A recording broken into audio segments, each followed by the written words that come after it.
shopping my fridge, shopping my closet, only buying from the thrift and Poshmark from here on out.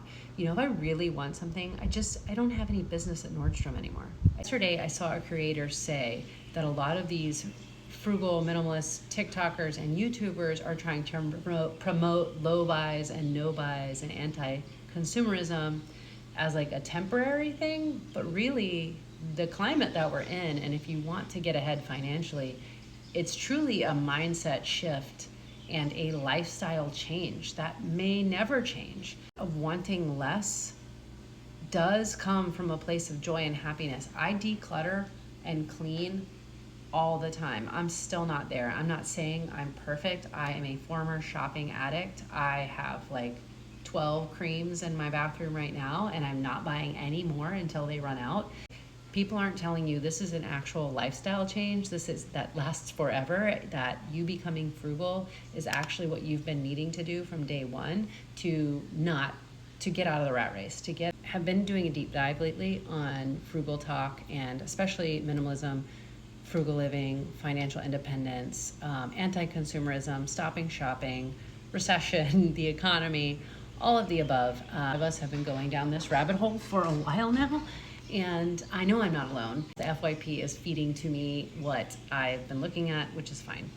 Status, and I stop working and I retire early, I'm still only living off of 4%. So if that's whatever, 80,000 a year, or what, 2 million, 2.5 million, 100,000 a year you want to live off of. Anyway, what I'm saying is I'm semi-retired early. Even though I wish I would have started earlier and I wish I could have wanted less, I grew up reading beauty magazines, Teen, Vogue, Cosmopolitan, Glamour, all of those. And it was constant selling. I mean, it's like the outfits and the hair and the makeup. I'm a millennial, I'm a good millennial.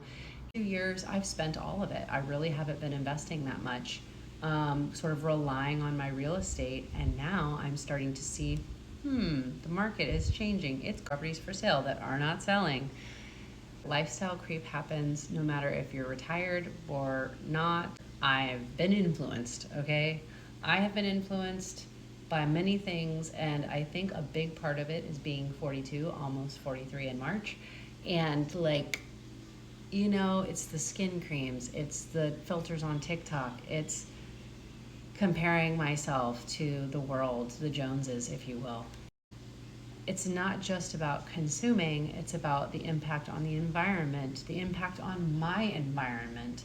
Like, I pay a lot of money for rent. The machine that's keeping you poor and sick. Buying luxury brands at some point in life. So strange because, no. Like on paper, I have multiples of the M. I still coupon, I still shop.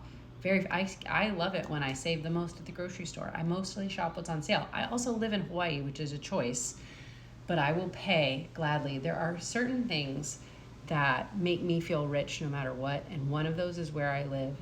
Gladly pay more for travel to live in Hawaii all year for the rest of my life. I like being in the middle of nowhere.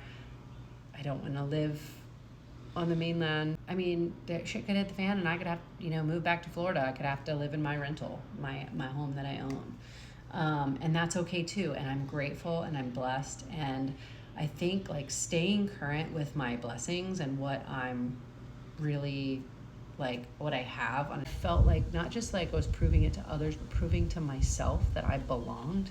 Being a renter in a wealthy neighborhood. There's a really wealthy neighborhood that I want to live in because I want to be close to the beach, and it's one of the nicest neighborhoods ostensibly in the world. I realized that to buy a house in that neighborhood is a minimum of $3 million. But I'd like to rent in that neighborhood before that. And I remember as a child growing up as the renter in the wealthy neighborhood, and there was still this haves and have-nots feeling.